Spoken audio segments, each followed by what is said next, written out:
Soy la profesora Rey, and I forgot to explain to you my language labs. I have a lot of links that'll take you straight here. It's just strictly right here. Where is it? www.mylanguagelabs.com will take you into My Language Labs, and then you'll sign in once you get yourself set up. And you'll see that various things are placed on the calendar. That's the work that you have to do, but you want to check you want to check Moodle first, because I often put more on the calendar than you have to do. For example, this week, May 16th through the 22nd, I simply say that you have to do these various SAM activities. That's all that I require you to be doing in My Language Labs. But if you check on the 22nd, which is when that work is due, you're going to see that there are those SAM activities that I assigned, but you're going to find additional stuff like flashcards and vocabulary tutorials. So those are things that are not assigned, but that I make available to you because I think that they will help you learn the material. So I will post on the calendar extra stuff for you guys to be looking at or to be completing that I'm not going to grade. So you can make that decision. If it's a week where you're studying something that is difficult for you and you want extra practice, it's available. But if you also have a week where you have a lot going on and all you can do is what I've asked you to do, then you can leave those things for a later time to look at.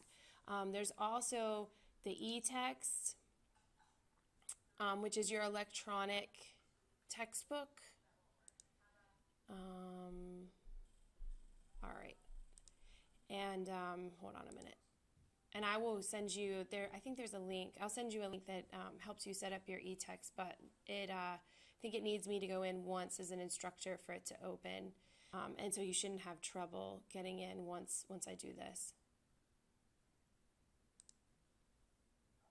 Okay.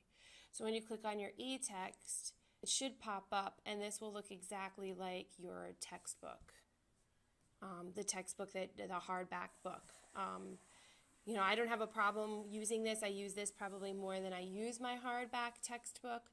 The only thing is I happen to know what pages to be looking at. Sometimes it's a little clunky scrolling through pages, which might make it beneficial to have a hardback book, but you certainly do not need one. So here's your table of contents. You can go up here and type in particular pages. You can put it on, click this little button. I think this is like the whiteboard screen, and then you can just flip through pages by hitting this little button right here, and you can just continue to flip through pages. Let me go down here.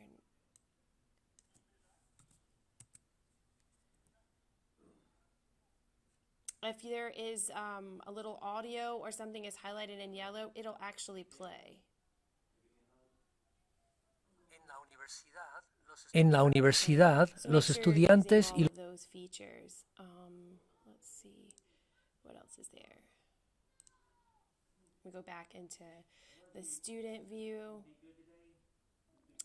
You have a verb chart and a glossary, and your tutorials are up here as well. And always today's view takes you to your calendar, and on your calendar is where you're going to find your assignments.